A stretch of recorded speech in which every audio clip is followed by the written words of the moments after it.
evening, good evening, good evening, good Oh, we're here. afternoon. Yeah, we're here. Right on.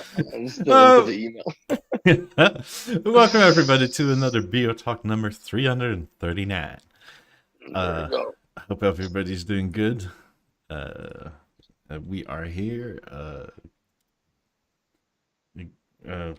go buy stuff at Skinny Play. It's chilling out the way. There we Uh, go. Good stuff. Buy stuff at Tigrino Studio. For sure, use the promo code on that one to get 10% off every item.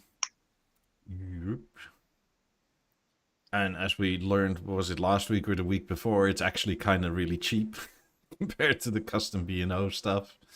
Oh yeah. Especially when you go for the atelier stuff, the painted wood.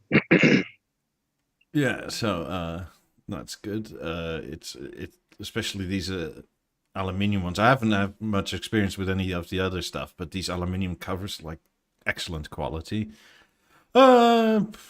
So go and have a look if you like it. Buy some eights, make B&O happy. Nice.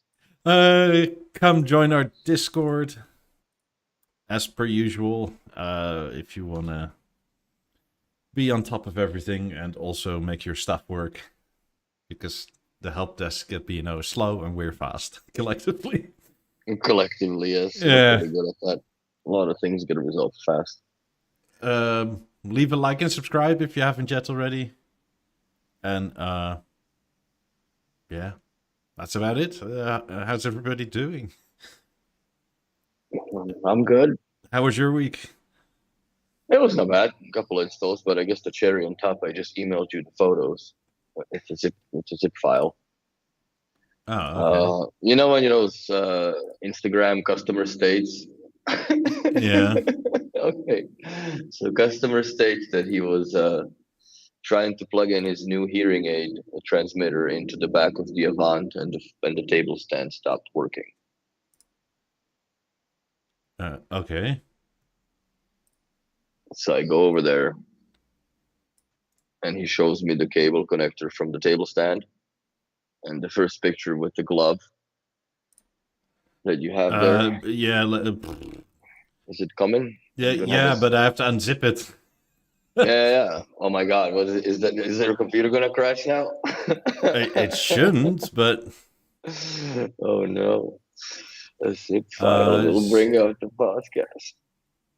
Call uh, this. I still have to do stuff. Okay, do it. Anyways, so I look at it at the connector, and it didn't look right. And yeah, the socket from the board was attached to the Molex. Huh. He fucking like just pull started it, lawnmower pull start the cord. Yeah, that's not how that's supposed to go. No. So the next photo is the picture of the damage, because I took off the cover, right? And Cool. and you see that he also tried to plug it back in, so he bent the pins the fuck out of two. Jesus So out Christ. of four pins, one was unaffected, like you see the top bottom, I guess. Yeah. And the rest is And bent to shit. Like, the and rest is, oh yeah, bro. I was so worried that it's gonna come off the solder. I mean, you're lucky you didn't break the PCB board any further. Yeah, but I have no, actually, believe it or not, DJ Neo, I had managed to bend them back because I have some sorts and all kinds of tools, and I had bent those pins back, and I had put back the stand socket, as you can see in the next photo. Uh, Do you wait, have it unzipped? No, yeah, also what the hell? Let me see. Where did it go? somewhere else on your desktop with the rest of it. Uh, But yeah, I plugged it in, and son of a bitch, it turned on, man. It worked. Raised the soundbar or raised the TV back up, and that's where it's plugged back in. and that cable is zip tied to the frame of the Avant, so it doesn't move. It's not pushed in all the way, because if I was trying to refone it, it's gonna come off the pins. Yeah. Like, that was the max that I could go in without further damage. And like, the only way to fix this is essentially either you replace the whole board, because I don't know where the fuck do you buy that connector, right? Yeah. Well, you can't buy one without the other, really. No. So yeah, that was a pretty interesting Friday afternoon. What the hell? Or Like, or why did he morning, take it rather. off to begin with? Like I said, he was trying to plug in the second hearing aids. Yeah, but you don't just take random shit off the back, do you? Or yank it to begin with. Yeah, he tore it off the board, and then he tried to plug it back to where it was, to the hole, right? But it's a hole. But, like, there is a clip on it. So he didn't release that, he just yanked? I guess he didn't see the clip, right? Well, maybe he needs more than a hearing aid, then. Yeah, this is what happens when clients go into shit that they shouldn't, right? Yeah. Go into, like, and I told him, like, I just saved you $3,000, dude, or whatever the fuck the board costs to replace. Yeah, it's not cheap.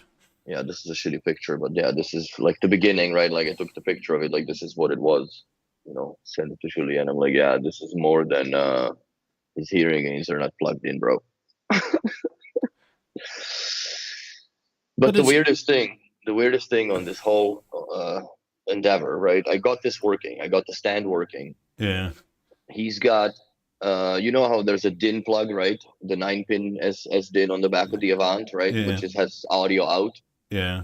So there was guys that actually, before me, they installed the first hearing aids, which is basically that left and right output from that DIN jack set into a 3.5 mm headphone jack, which he could have just unplugged the old and plugged in the new, right? Mm-hmm. So, and I plugged in the second one, I got the RJ45 to RCA power link, right? Put it to mix left, mix right. And he's got Sennheiser headphones as well. So there's 3 outputs of line out, mix left, mix right on the power links. And as soon as you mute, the hearing aids mute. But the Sennheiser headphones from the line input from the same socket, like I could take the headphone jack from the transmitter from the Sennheisers, plug them into the transmitter for the hearing aids, no sound.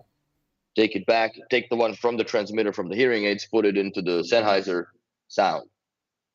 I have no idea how that fucking mutes. Because the RTI remote control they're using is set to B&O remote commands. The only thing I can think of, and depending on which model Sennheiser, but they have very high impedance. So it could be that you don't get any sound because, like, there's just not enough power to drive them. But it's a mix line level, bro. It shouldn't affect. It's to mix line out. Yeah. So the volume doesn't affect it. Because I changed the volume on the TV, volume goes up and down, and the Sennheiser volume doesn't change from the power link that says mix the left line, mix left and right. Makes no sense. But when you mute, the Sennheisers work. The goddamn hearing aid stop, both transmitters. It's inexplicable to me. Like, the only way that I could see that happen is to actually program the RTI for speaker group number 2, where you just have those power links enabled while the TV is on, whatever the volume is, right? Is this guy, like, properly deaf? As in, like, he uses this because otherwise it's so loud, like neighbors would hear? I think it's more or less the convenience thing than anything. That he can walk around and hear it properly, right? I think that's what that is. And headphones are just headphones, right? So it's easier with the hearing aids. I wonder what made him think, like, this was the socket to go for. Because the wire feels like a headphone jack a little bit, right? If you think about it. Yeah, but you must not be looking at all. It looks like, it doesn't look like a rat's nest to me because I know what wires what, right? But to him, if he saws all these power links and everything, there's shit zip tied together, and you can't move this, you can't move that. Oh, I can move this. Whack. Oops. Yeah, because there's definitely that clip release thingy on this one. Yep. On every single one. Yeah, the clip is on the bottom actually right now. Of the I mean, connector. also the metal pins into this socket thing are sort of friction fit in. Yes, that's why I couldn't push them back any further than it were, Because because I would have you broken them off the. yeah, you see Because these they're, lump yeah, thingies. they're supposed to be inside, but there's no way to do that without breaking or risking to break the solder off. Yeah, you need to make some sort of contraption where you can like put pressure on the back of the pins and push it over, and but you don't have any space. You don't have any space to do that with. That's the only problem. Because I have things that I could stuff in between, but then I'm risking how much current is still left in the board. Am I Yeah. gonna short some shit down by sticking a metal between all four fucking pins while I push on it with another metal against it? Possibly touching something else. All of a I sudden, your just, you stand know doesn't what? work at all anymore. Yeah. So here you go. It still works. Please do not play with it. That's what I said, and that's it. I left it there. It's on you, man. I told him it's on you. If this shit stops working because you yanked it out, it's on you. If you broke off the pins, you need a new board. And at that point, you might as well just get a new TV because it's not worth it. Get a theater. Huh. Yeah. Theater would be a good idea. Oh, it's on the table stand, the Avant. Yeah. That's exactly why it's not moving, right? Because the speakers drop and then they just don't go anywhere because it's too low when it's parked. So in order to make this TV work, I had to get the stand upright because there's no way mechanically, I don't think, to raise the table stand.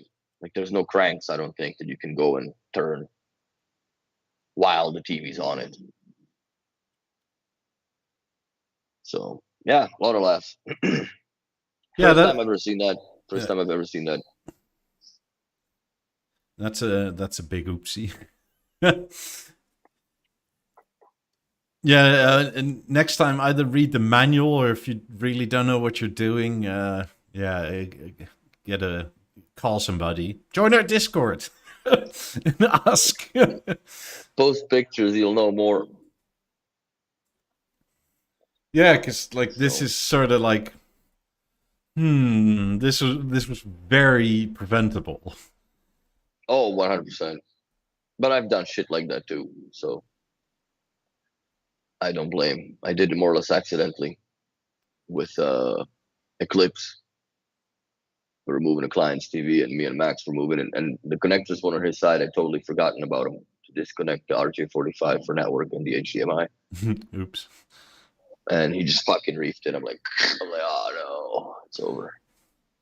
But at the end, I was able to repair the board. We got the client a new board anyways, but I was able to repair the board because it wasn't that far fucked. Also, if it doesn't want to come out, and even with wiggling, don't just yank harder. That's the general Right, I would have electronics. stopped midway right away if I felt resistance when I know there's not supposed to be one. Right, hold on, something's off. But sometimes it's just too late to say stop. Especially if your eyesight is going a bit, get a magnifier out or something, or your phone, or take pictures and. The odd thing is that this TV is backing towards the window, so it's perfectly lit. This is nothing special. I didn't have any lights there or anything. This is just a picture taken during daytime. I was there at 8:30 in the morning. Yeah, because or 9 o'clock, if it's whatever it not was, coming and you for whatever reason missed this clip thingy, right? Just take a picture next time and zoom in. If you're DIYing this sort of stuff. Yeah, no, the Relix connectors are a real thing. They're important, especially when you start getting into the boards themselves with those little ribbon clips. And Avant has a plethora of different varieties of connectors used on it, because there's specific ones for the display and specific ones for those metal ribbon cables that they have. Yeah, there's a lot. It's fun. Yeah. But yeah, so this was a highlight. I've never seen anything like it, but I fixed it. Fixed it on the fly and move on. Bit of an oopsie. Fudge. But it still bothers me with the hearing aids that the fucking audio somehow mutes on those things, because they're also connected to the phones, and something somewhere has to know that something muted. because the other dumb, I guess, headphones from Sennheiser, the wireless ones, they just keep playing, and you control the volume with the tic tac, right, on the headphone, plus and minus. It just makes absolutely zero sense. 0 cents. So But the hearing aids are actual hearing aids, or are they just sort he's of? got hearing aids, and then there's like this fuck, I forget the name brand, because he had two different name brands of this like a transmitter. One was like a boomerang, almost like it looked like a freaking like a miniature Cisco router type of thing, like a conference call microphone. It almost looked like, with the little fabric on it, and the other one was literally the size of the DuPont lighter, Oh, with a USB-C and a analog in, or whatever, or optical in. It doubled, right, in a jack. That was that, with two like soft touch buttons, on, off, and volume up, down. And doesn't matter. Like, and the fucked up thing is that when you turn it on and you plug in, it says green, signals green, so it's working, but it doesn't transmit to the headphones. So there's something somewhere where it's either in the headphones or in the way that they're set up. Something doesn't jive. And there is no art or none of that shit in Avant, for God's sakes. Like, it's too that's old. it's way before that. So I don't understand, how does the hearing aid know what level the volume is of the TV? I mean, is the Avant HDMI 1.4 even? Like maybe one, but not all of them, right?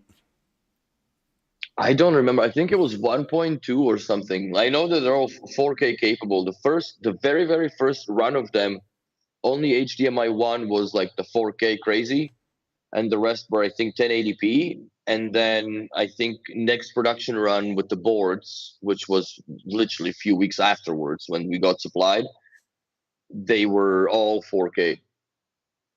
But I know the one that we had for the demo, it was one 4K input only on the 55. And then they became 4K non-HDR, because they B&O. I think that licensing, more or less, than being stubborn about their. But you know what?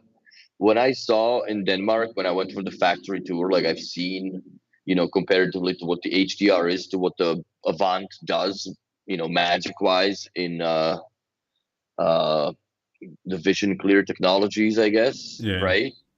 It was pretty impressive, right? Because it's fucked up though. The guy had like a Beolink 1000 remote controlling the Avant, and like turning off all this shit on it. And like, how do you even, like? I understand you can work with it, but how do you, like, always keep that in mind, that your P plus, P minus, like on the Bio Remote one, like the diamond is not there, right? It's a little weird, but they work with it.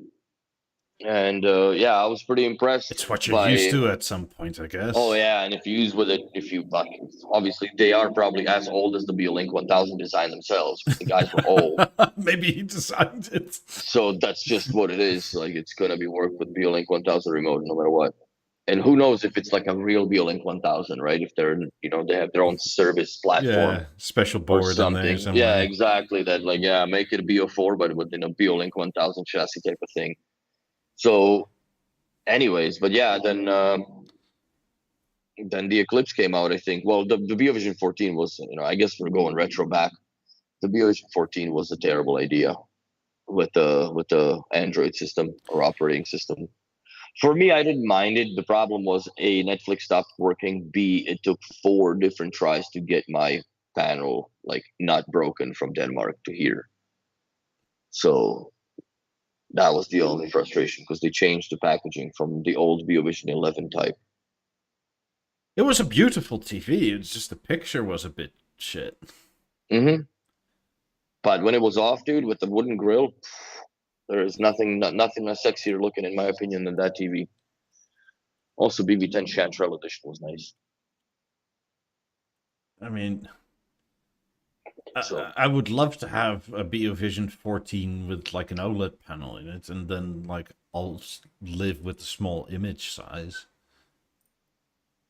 it'd be cool if they revisit that idea with, let's say, like, maybe a little bit of a thicker panel than what it was on the BeoVision 14, but something that, like, retrofittable G panel into this Yeah. picture frame, because that's just beautiful. Like that TV is just absolutely drop dead gorgeous.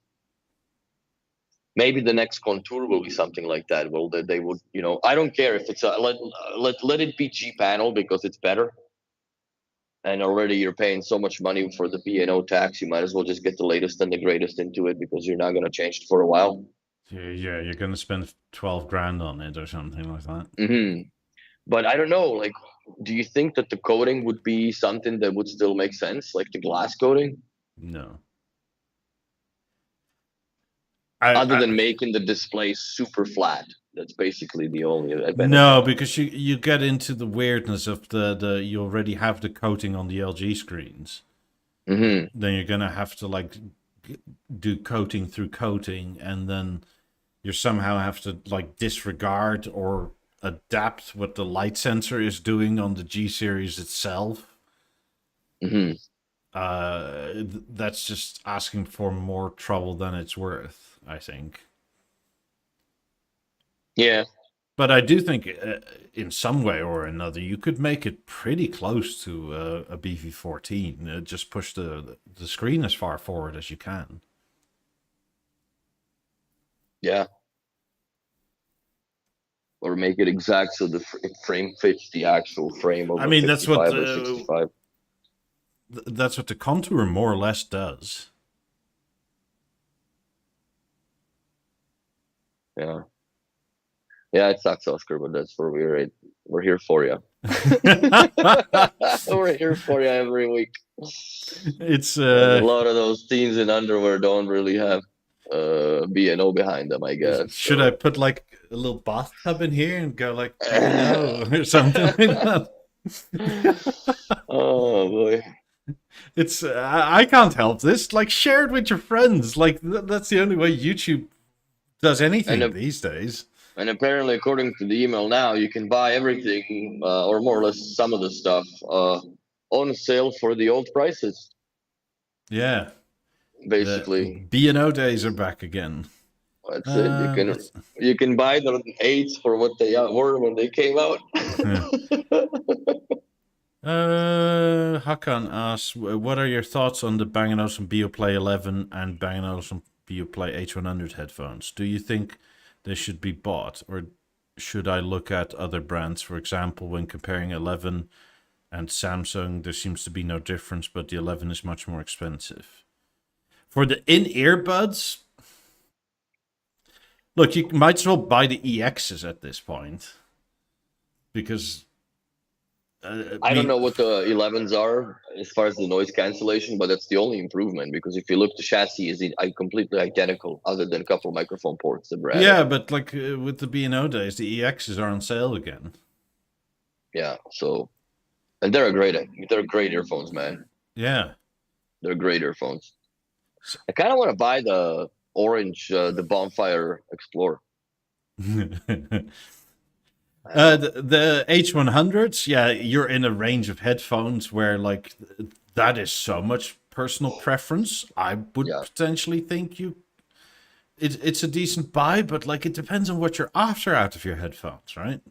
I mean, I have a set. I don't use them that often because I have a bunch of silly other stuff, but it's also to the point where like I'm not wearing the H100s when I mow my grass, let's say, because they're too expensive to do that sort of thing with. Yeah. I am slightly nervous when I sit close to my pool with them on. Yeah, those are headphones for, sitting on the Eames chair and just zoning out. Yeah. So it's I don't know. If they were slightly cheaper, I think they would be a better value proposition. But they are what they are. They sound fucking amazing. It's just that at that sort of realm of headphone, right? The world's your oyster. They're like, what, €1,500 or something. Which is it's not something to sneeze at. Unless you have that sort of money, then go for it, and then it doesn't matter anymore. And asking what is the best headphones for the gym? Well, I'll In tell you what, ears. man. I barely even know any guys that are named Jim, so I would know. But I would say go with the in-ear headphones, and I would. Wow, it really depends. If you're, if you have longer hair and your sweat gets into your earlobes, I don't think I would go with the Comply headphones. I would go with the rubber instead because they sponge up all the moisture and water, I guess. And or Again, but right now, the best for the gym are probably the EXs on sale. yes, Because I if, would definitely. They're very good overall headphones, man, or earbuds rather. They're but very also well overall earbuds. at 30% off, if you drop them, if you ruin them, it's much less of an ow than if it's a full price new one, right? Mm. And also, like, I don't know about you, but at the gym, you're going to have treadmills and people with heavy weights and clunking and loudness. Like, there's no way the best ANC can get rid of that anyway. No, the lot of I find that like these little instantaneous noises, it's really hard for it to compensate in how fast they've occurred and dissipated. But the continuous noise, let's say like the hood fan that I have going, or something that is just, or in a gym, if you have the air conditioning, like there's those white noise machines or whatever, Yeah. like that can be deleted pretty decently with the EXs, even with the big headphones. But I wouldn't do the big cans in the gym. Depends on what workout are you doing. Obviously, if you're gonna run on the treadmill and sweat your ass off, the big headphones just keep your ears warm too. It's not the best thing ever either. Yeah, it's going to sound like you're in the sea or something after a while. So, and you ruin your leather Yeah. on the headphones I mean, over if you time. if you must wear over ears, go to a different brand with open back headphones. Like So then you everybody won't have else can any hear you. ANC, but you at least have some like breathability, right? Form twos, fuck, old school. I Jesus. Yeah, I mean, don't know. I would stick to the earbuds. even Apple, right, doesn't do. Especially when you like my AirPods, I have some AirPods, but if they're Mm. at the in the mode where they're like listening through like what B&O does, AirPods do something worse where B&O does it better. Like those instant noises, like a hard clang or something, the AirPods make it louder Weird. when it's that pass through, so you can talk to somebody while still listening to something. So they amplified. Yeah, which is very strange because it's only the instantaneous noises they do it with. Hmm. I mean, when you have them on the like fuck everybody mode, right? Then they're Hmm. better. Then Ed, you know what? Try the Comply foam and see how that works for you. Because I know I use Comply foams on my EXs, and that thing sticks perfectly in your ear, especially after a few minutes. Not even a few minutes; it's few seconds when the ear pads actually warm up and they really, quote unquote, comply to your ear canal. They really stick on. They Yeah, really stick on good. if I absolutely I love the comply foam, right? It's the most comfortable. It sticks in your ear like crazy. It's also the best Hmm. for noise canceling because Yeah, they do a it really takes good job. any shape essentially and it's thick. The only thing I don't like about it is that its lifespan is maybe 6 months, Yes. depending on how heavy you use them. I mean, if you go to the gym once a week, it might be a year and you don't use them anywhere else. But I would just say, like, if you buy them, get a baggie of extra comply tips Hmm. because you're going to go through them anyway. Yeah, Comply ones I would recommend. They're the best. That's just like a more or less, essentially a memory foam for your ears.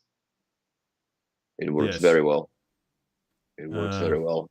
And what I usually do, when I take them out of the head, out of the case, I roll them a little bit so they get thinner. You put them in your ear, and then they perfectly expand to how they stay.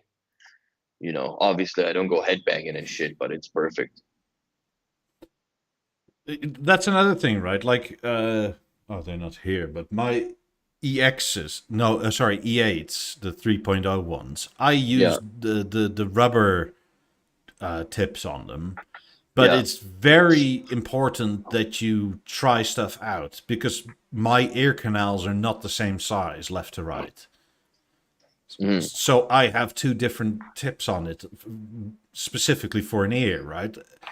And that also makes it to the point where even if I'm like full on sweaty, I can do like that and they're not coming out my ear. So Wear a it's headband. no, it I don't need to, right? I know, I'm just kidding. But that's a I think most people assume whatever is comfortable is the correct size. That is also not really the case. Yeah, And try also, things out. I mean, it's almost as like going to an optometrist and going, well, I see badly, therefore both my eyes are bad, right? It may just be one eye is like a lot worse, and therefore your whole image is skewed.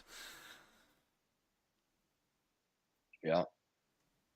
I mean, I'm impressed by myself for how, my eyes ain't the perfect, but I can still see the damn board. It's pretty good. yeah, my eyes aren't perfect, but with glasses they're better than perfect, so that's all right. I need to go visit the I mean, doctor. when I got Get some these right, 4K. like you get these like these boards with letters and shapes Yeah. and things, right? And God, after like 15 minutes, it's like go to the next line, go to the next line. It's like, Jesus, like even with the whole thing, like at some point I was reading it, I could make it out, and I just asked the guy, like Jesus Christ, like can actually like normal people see this? Like fully expecting, like yes, your eyes are really fucked up. He's like, oh no, you just didn't give on your limit, so we're now at like 110% vision. It's like, okay, this is enough, man. You didn't say no. Fuck. Oh my god. Yeah. That's insane. I would like. I'm gonna maybe one of these days go for an eye exam for the shits and giggles. So Probably. yeah, I mean the effect probably wore off. I'm probably at roughly 20/20 vision now, which is good enough. But in the initial few weeks was literally like you go around like fucking hair. It's like like it's too much. I see everything. Yeah, I know. I'm happy with it right now as it is. Because there's only a few days that the lights shine. It's like sideways that I catch it in the house. When Yeah. the sun is going down. It's like, oh fuck, I need to vacuum. I vacuum quite a bit, especially when my girlfriend hears with the cat. Because the litter is the son of a bitch, man. The sand.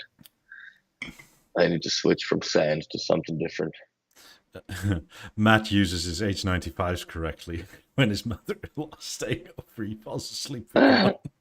Is it because she snores, man? Like you have like this British bulldog laying somewhere in the house and Oh God, yeah, man. My old dog used to do that. Snore. I used to kick him out of my bedroom because he was just too much and start, I'm like, no, you need to go, bro. Sorry. So, but yeah, Hakan has the question: is the difference between a Beolab 90 and 50 that much? Is it worth paying the much price difference? That's one of these questions that you can't answer because it's a personal preference.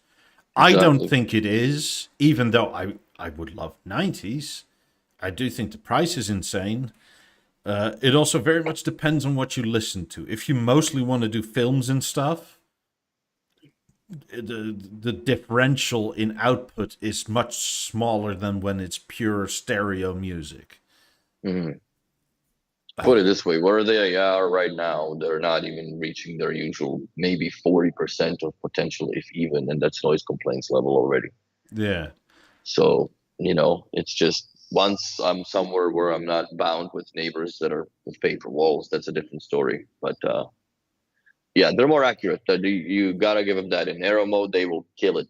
But is that much, if I were to do it, I would probably get two pairs of 50s in a theater and then call that my fucking quarantine I mean, for a I was while. talking to a buddy earlier, right? And I did some Mhm. math with. Well, I have two sets of 50s, right? So I don't have 90s, but my living room is like 7.5 by 6.5 or something like that. Mm. But it's open to the kitchen, which is another like 5 by 5 more or less, or 5 by 6, something like that. And it's open to the hallway. And with 2 sets of 50s, I can absolutely overpressurize Oh yeah, that. dude, it'll destroy. Fuck. I did some math, and like with if you have 90s and 50s, you can easily overpressurize 300 cubic meters easily. And that comes down to like a living room that is 10 by 10 by 3 meters tall, which is an enormous space, right? Mm-hmm. To the point where, like, you know, that classic Beolab 5 setup with the 6 5s, like, you don't need that many speakers comparatively. Not anymore, no. Not with the 90s. But they are insane. They are an insane speaker, man. Tell you that. I mean, yeah, there's no. I'm not objecting to like buying them in any certain way. It's just, God, if you're price sensitive, the 90s sort of aren't worth it. But it depends on how much you love stereo, I would say. Yeah, if I had a few 100,000 invested in a stacked stereo system, I would probably consider selling it and buying a set of 90s instead, with keeping a nice turntable on. Yeah, this is an iconic picture, but this goes way back to like Beocenter too. Yeah. There is a guy in Montreal that has an 83-inch Beovision 4. My sort of dream is to redo this with 50s. Oh, you're only one pair away. I know, but I'm also like a room this size away, right?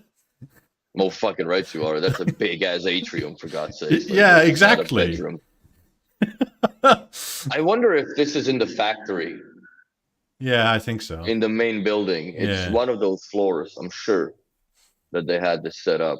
It looks kind of Photoshoppy. At Yeah. least the Beocenter too looks Photoshoppy, but It's also not a very high res image. Yeah, you can do this with 90s, but if you do this with 90s, right, this room is too small for that. I would almost ask what the point is. Yeah, I mean, Henrik's friend DJ Martin Jensen has that. He has 90s front and 90s rear, and it's probably in a living room the size of mine. And It's more than enough, man. The way that the 90s image and the accuracy of that, and if you sit in let's say the one friend zone or no friend zone chair, they'll annihilate, especially with the theaters processing now. I mean, add 1 or 2 sets of heights, and you're just done forever, unless you live in something that's even larger than this. But also here, right, it's the height. That's another thing. Also, this TV is 103 inches, just for reference. Yes. I mean, this This room would echo like a son of a bitch inside. I mean, this room is like DJ Neo asks, is this room not already too small for that amount of fives? If you think of that the ceiling is more or less here where, like, I don't know, like a meter above the TV, then yes. But It's this, more than a meter. yeah, exactly. So this, and you'd be surprised how much height does to eating bass up in the room. Oh, this room is probably the most unideal place to have that set up. Yeah. Other than it looks epic, because also you have glass which lets the bass right through and out. You know, you have the benefit that the whole thing is built of concrete, so at least the bass will retain inside the room, but it'll be way up, and yeah, it'll still sound all right for what it is, but it would sound too echoey, too messy. But it looks great.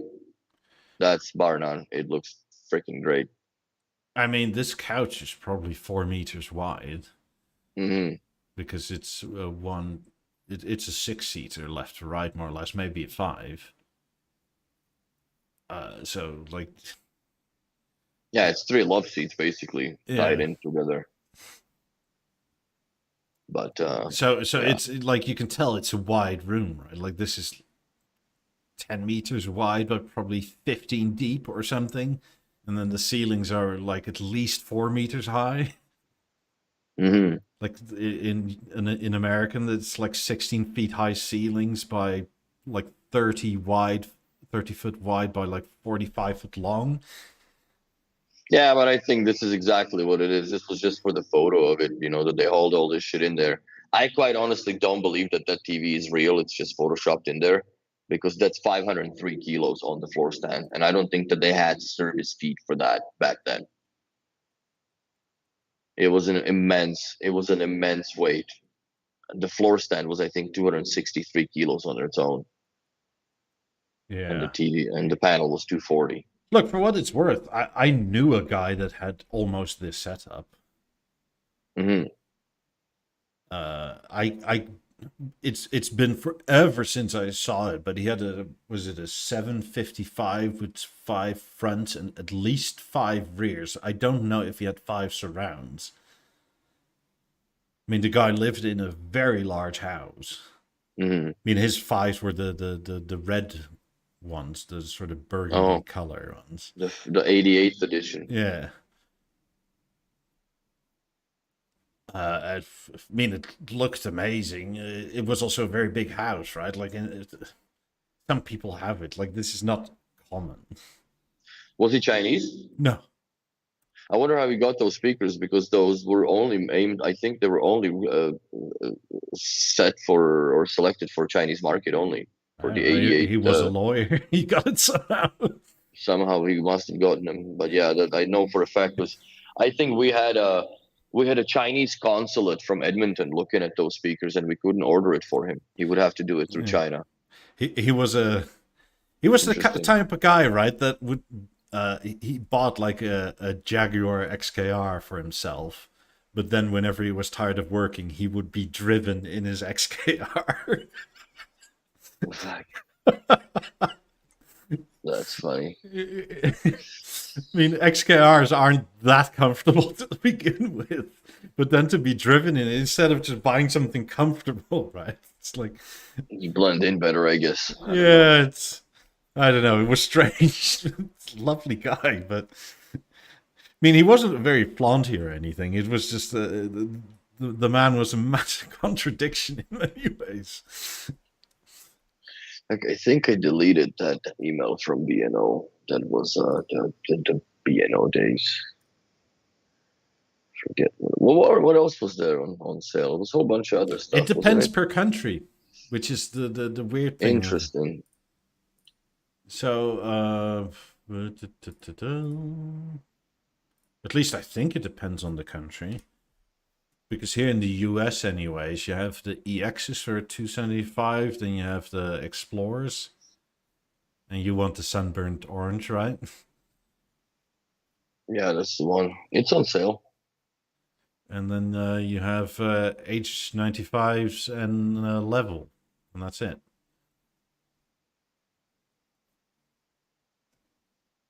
So let's see if we go to somewhere in Europe, if it changes. I thought they had like Lab 8s on sale, but no. I guess it's just the cash and carry stuff. I guess they're not going to have those because now there's or are we around that time, or is it past already? Or I think it just passed the store demo sale. That was February, right? So now they're just selling out on cash and carry stuff. I think so. I think they should make a new remember like the Beosound 8, the dock? Yeah. The dock player. I think they should make another one because now everything is standardized to USB-C, so it wouldn't be that bad to do it. Oh yeah, what is it? The green edition, racing green? No. No, this is some. What did they call it? Broccoli edition. Forest green. Okay. Sorry, no, frosted green. This is the Europeans or the Dutch side. On the it's Dutch, interesting weave on the fabric grill. mean, the Dutch side doesn't even have a B&O Days on it, which is weird, right? And I think in the Netherlands, it's done like the B&O Days are done through your dealer. Hmm. I don't So know. I'm not exactly sure how this is done because I think it's on the website for North America because there aren't any dealers essentially. Well, there's only two in our in our country, right? Yeah, Technically speaking, the third one is in, well, it's like a CI or whatever. But there's only Vancouver out west and or out east, and out east is us in Montreal. That's it. yeah. Let's see if there are any B&O Days in the UK. I would like to get a black anthracite edition of Level. They should make that happen finally. Yeah. Well, they should make a lot of things, really. Anthracite walnut. Like if you're not doing anything new, then at least color something cool. And Level is, I think, the most undersold product now in their portfolio. Second to, I think, Beosound Shape. Because Shape's not getting much love.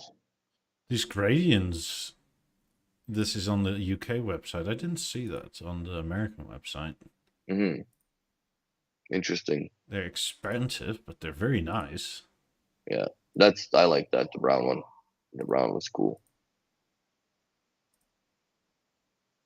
This one's not bad either. Hmm. No, that's too much LGBTQ. I personally like the I sort like of that one. sunburned orange to, what is it, a beach glass or something?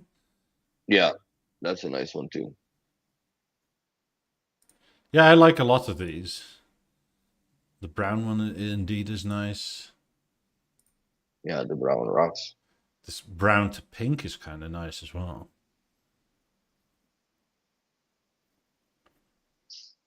Yeah, but those are not on sale, right?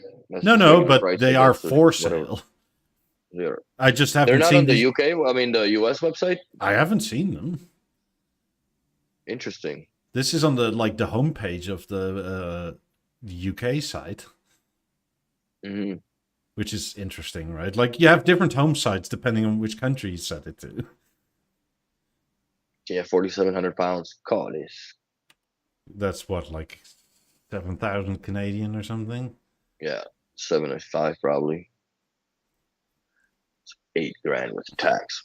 Let's see, that's too much. Too much money, bro. Though I love a good Beosound too. They're such excellent speakers. You have one. I know, but I need more. I Fuck. need more power. Yeah, I think I would go for the for the far right. I guess depends how you sit in front of your TV. The one above Mikey's head, and maybe the middle one. I would go with the middle one too. But the rest is like I have no colors in my house that would match that. Yeah, but I like the B&O being the color in my house personally. Yeah, but that's a little too much for me. It's a little too much. Yeah, you're too conservative. Yeah, this is no gooda. No gooda. Ziga asked, is there any Bang & Olufsen product currently on sale or for sale that you guys haven't experienced yet? The E11s, personally. Yeah, I haven't really lived with it at all. But I'm not really dying for the earphones, to be honest. God, what? I've had 28s, I've had 8s, I have the 19, I have 18s, I have 50s, I've listened to 90s quite a bit. Me too. Had a Harmony, had a theater, have a stage. Yeah, I've had it all. I'm thinking now, like, is there anything? I've even had a Beosound 6, bro. Remember that? Oh yeah. That was like Oh, the second, I don't know if it's the polished Samsung MP3 player with the screen. I well, a contour is essentially Well, just same as the stage. stage. Yeah, so it sounds the same, it works the same. You know, is it a dressing or is it an aioli, right? So Yeah. it's basically the same nonsense. I had a balance at home for a while. Have an A5. Uh, I don't have. I guess the 4000C. I don't have a lot of experience with.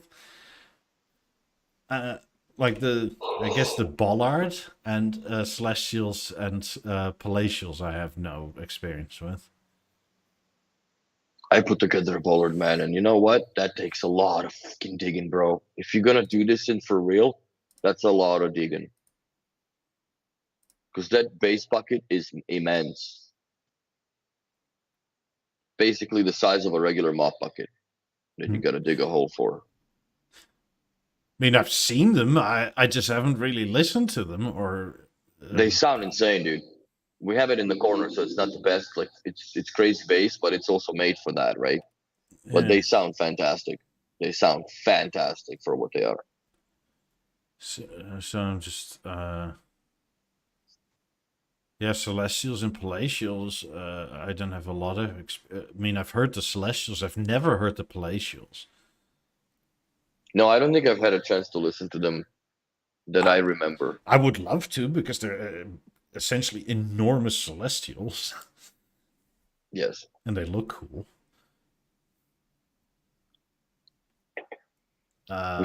We should have a speaker wall like that in my opinion in the shop. Like to build one, get all Yeah. the closed boxes that they come with and just do that. You know how to level it. Yeah, it's. I guess the answer is no. Other than like the E11s for me, and those other the Palatials and the Bollard. So I'm just scrolling through the whole everything that's on. Portfolio. Yeah, I definitely have not much experience with all the headphones that they've come up with over the years. I had H95s and HXs. I've listened to the Shape a ton because that was the speaker that was always on at my dealers. I've had the Shape since the very beginning, more or less. I've had the Shape when it would turn on in the morning and I would listen to CBC radio spoken word. So it would be one channel through my band on the wall, or band on the wall. And every day I would wake up after 15 minutes of it playing. I would see the orange light blinking. There was still a problem with the software where the amp would overheat just by being on. And then they fixed it. There was a whole bunch of software updates. The only thing I don't like about this now is that like you are basically bound to have a service Beosound core in order for you to be able to properly reset the shape if you ever need to, because the new core BeoConnect core does not do it. Maybe they'll make something that you can do through a product health center, but I just don't see how that. Like if you're using the COM port and it knows by default, it figures out that okay, I'm going to slave mode now, as all of them, right? Then how can you not set it as like factory reset and then just it should go back to let's say a master speaker that you can connect PowerLink into and use the back speakers from the shape amplifier basically without core. But anyways, or like the older days with the old. I think that the old core had way more functionality than the new one does. Like one thing that is a big upset in my opinion and a piss off, that there's no fixed line output for the PowerLink sockets to assign, like down mix left and down mix right or whatever. It doesn't even to down mix for God's sakes. Like it's got only one PowerLink out, so it should have just like for the core. So when you're doing something that you're basically using as a pre-out, it should have a ability to go fixed line output. That's all.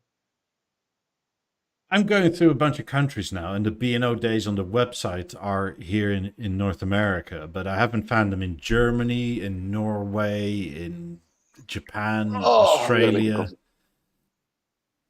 What There's no mention of the B&O Days at all. Interesting. Maybe it's not for all to hear and see. It's kind of I don't know. I maybe, got the email. Yeah. Go to Canadian one. See, I think maybe there is a I don't know. For some reason I think that I saw like Beolab 8 to be on sale, but I might be dreaming. No, it's the same. It's the EXs. So all the cash and carry stuff or whatever Yeah, you want to call it. Explorers, H95s, and a level. Cool. It's gonna bust because I'm making coffee. That's all right. Let's see.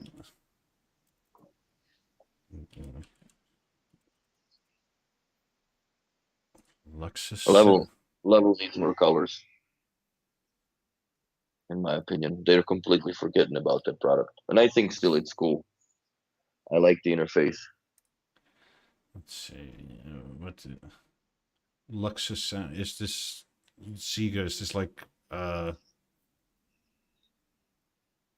sort of second hand? Well, or second life?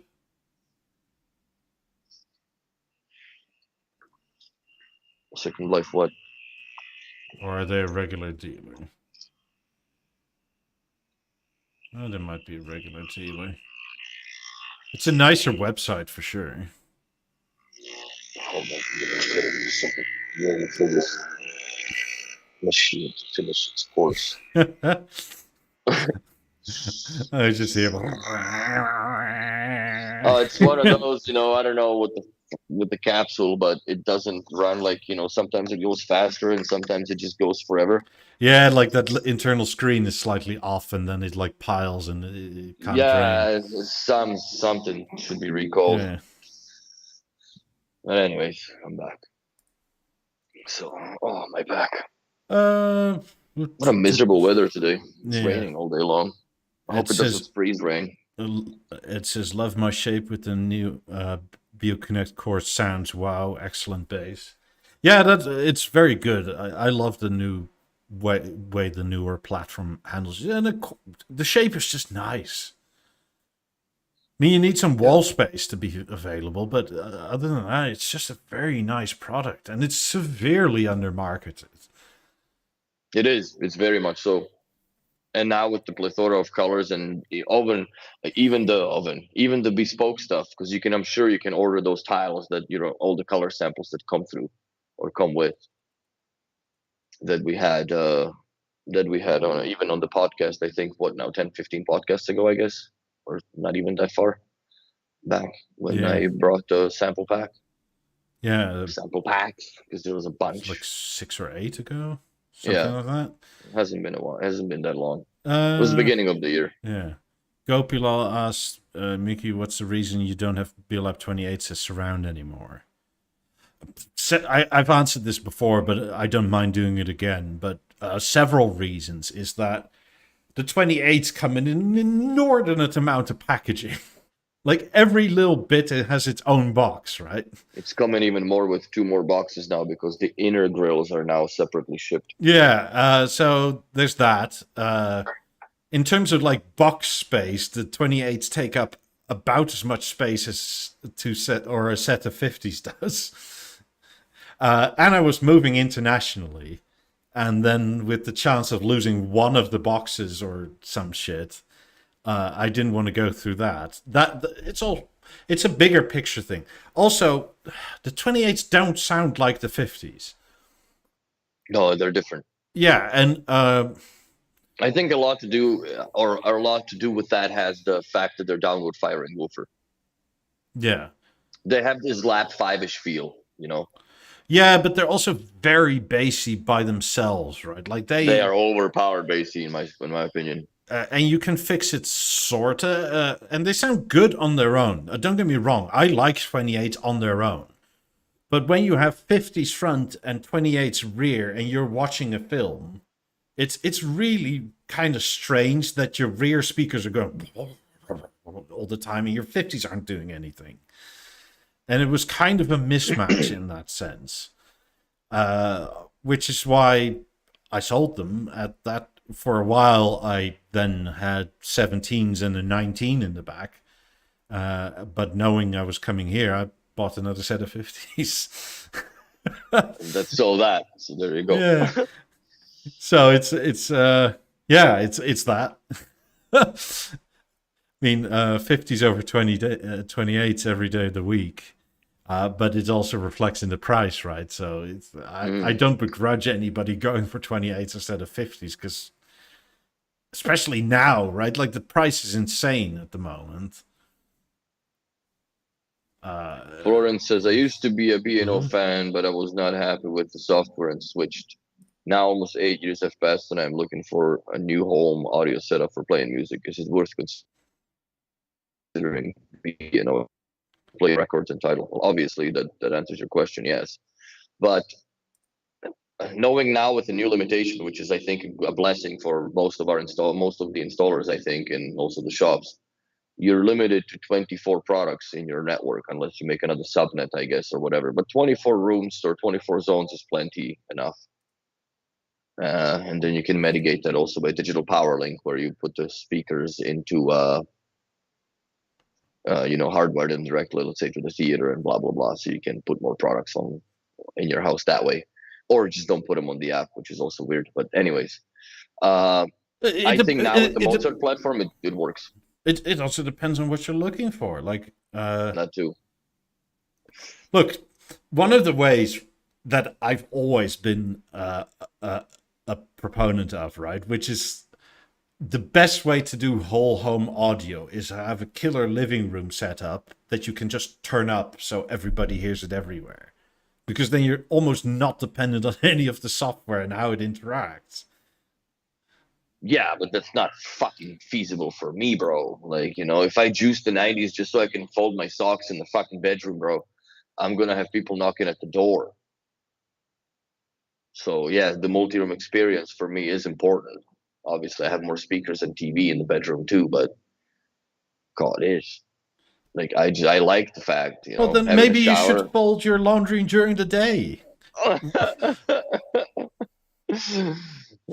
And then what? Shower with the door open so I can hear my music. Yeah. I mean, shower is a different thing, right? Because there is like so much, like you're putting literally a blanket over you in terms of sound. Like, but I Yes. mean, when you're showering, how important is it that your like living room is where you're not is in sync with your bathroom? Kind Well, of. usually it can't be because if it's YouTube, it cannot be anyways. Yeah, but Because in that sense, it kind of doesn't matter, right? Like every other room is sort of like if it's within hearing distance. no, Uh, but my shower macro, I just when I press shower, it turns on the lights and turns on the oh level yeah, in the bathroom, but it doesn't do anything else to anything else.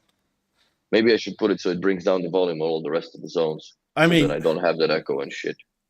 I don't have any multi-room issues to be upfront I about it. don't. No, neither do I. I don't think I'm reaching the limit of products here No. to begin with. First of all, even wirelessly, and second of all, yeah, I just I still have what I would consider very dumb smart speakers because 90s are still dumb enough to be smart enough, with the room comp and all that. And 18s in the back, they just work. That's all there's to that. They just work. They turn on and they turn off when they're supposed to. So Yeah, so if you had weird software issues, the only way to get them these days is by having one of the shittiest routers available, the ones provided by your internet service provider.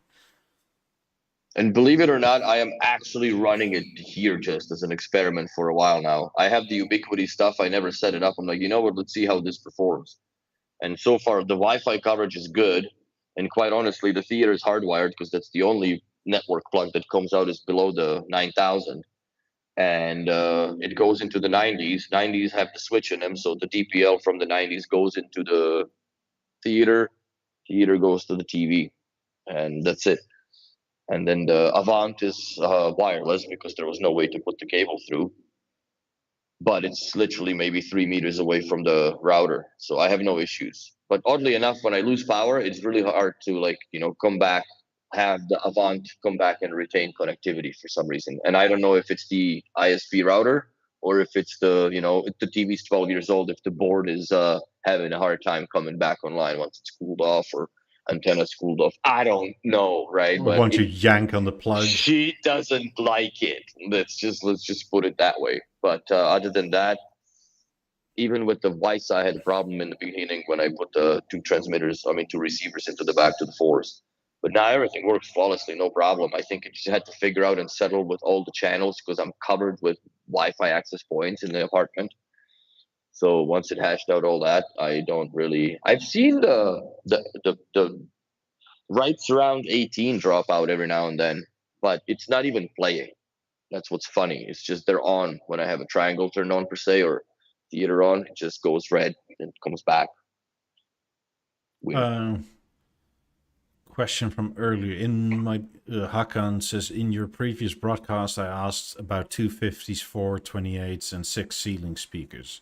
If I put these in my living room, how should I make an acoustic arrangement, even if my carpet, curtains, sofas, etc. dampen it? At this time, it will be high power. Personally, I still feel like get 8s instead of 28s, and 100%. don't go inbuilt in the ceiling. And have a 7.0.4 setup that way. So like 50s, 8s, 8s, 8s, 8s.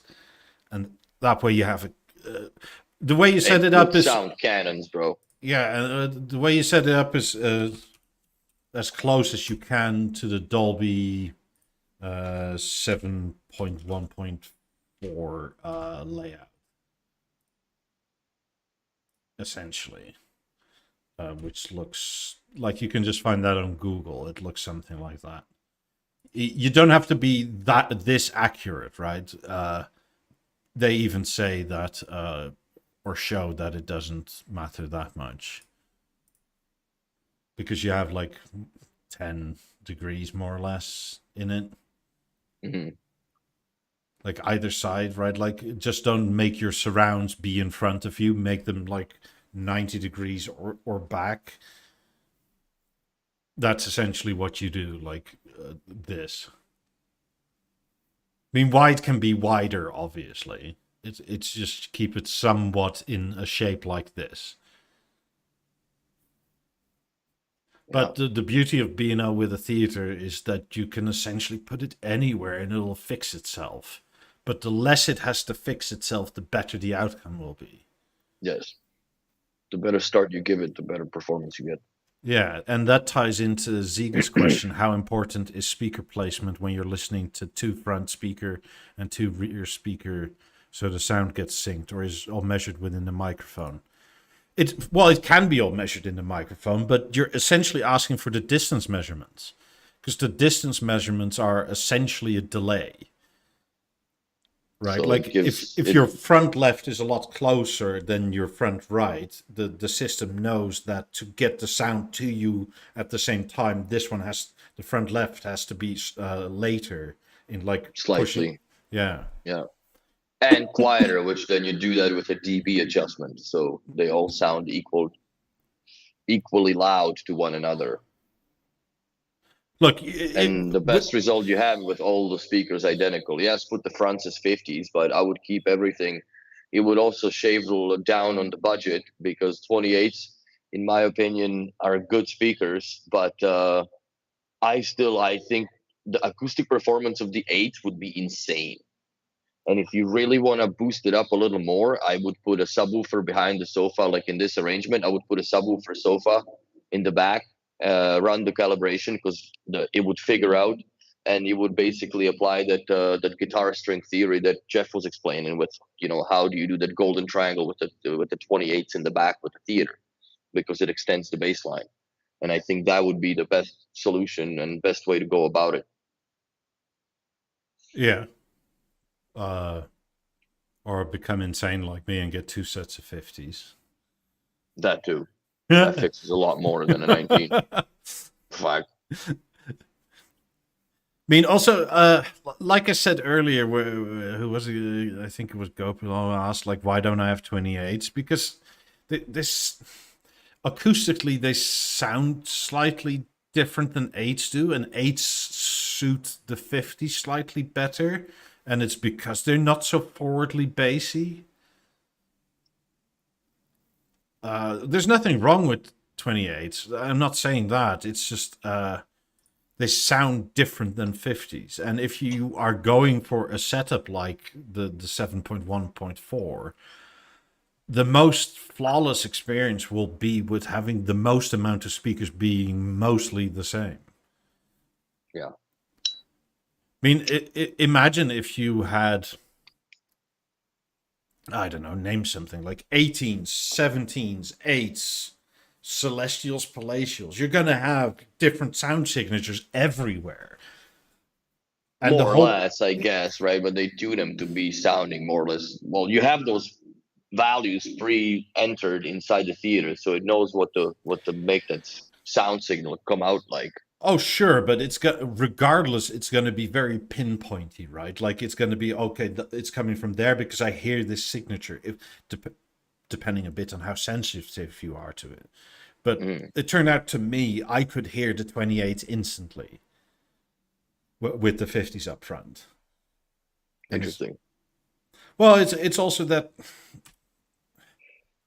the 28s just put bass in everything all the time. Like, and I think I said at the time, right? Like the 28s make like a Beatles soundtrack seem like it's made in like early 2000s. Yeah. Which is kind No, of they definitely get rich. They get rich on the bass, 100%. I agree. and the 8s are nowhere near that bass rich.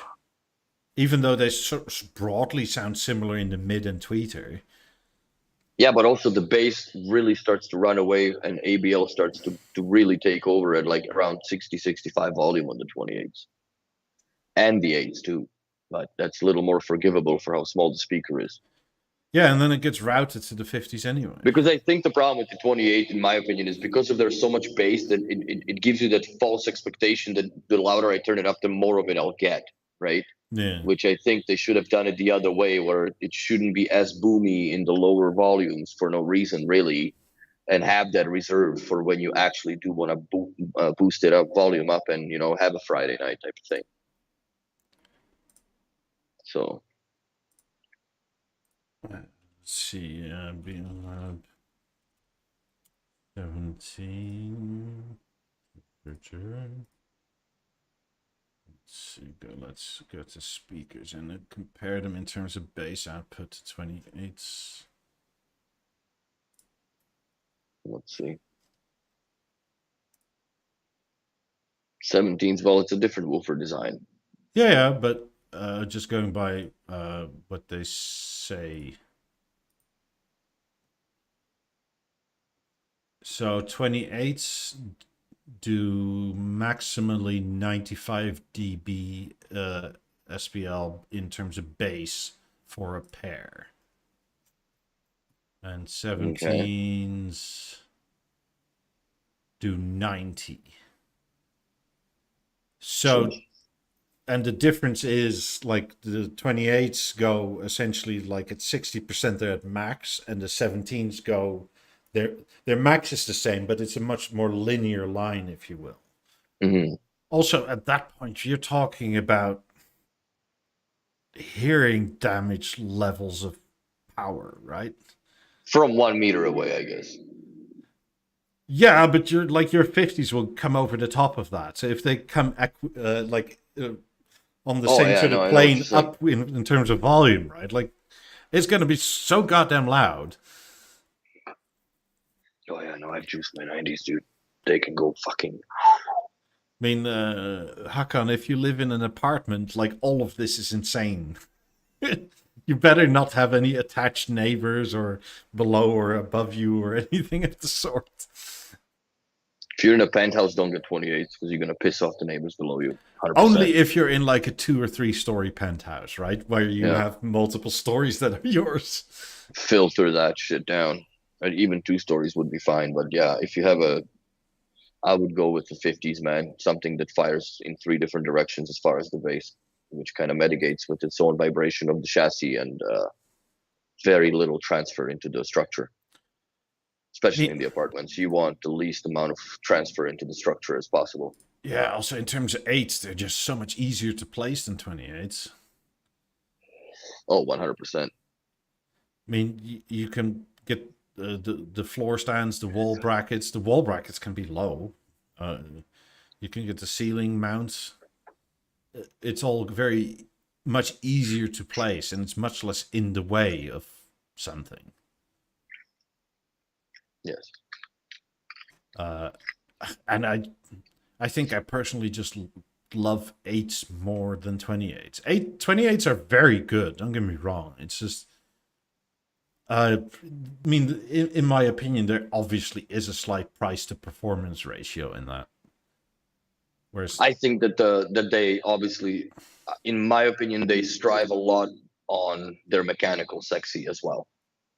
yes, That's the predominant difference, because acoustically, to me, they're almost on par.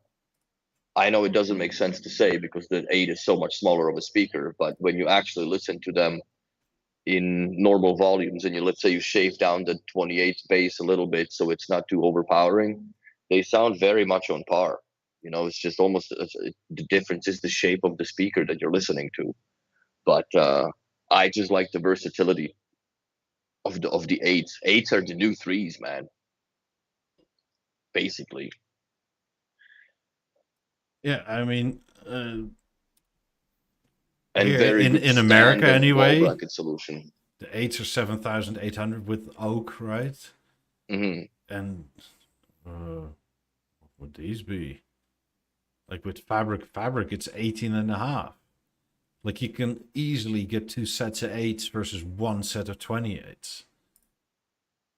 Oh, so Yeah. aluminium and oak is 20. So you can almost get 3 sets of 8 for the price of 1 set of 20s.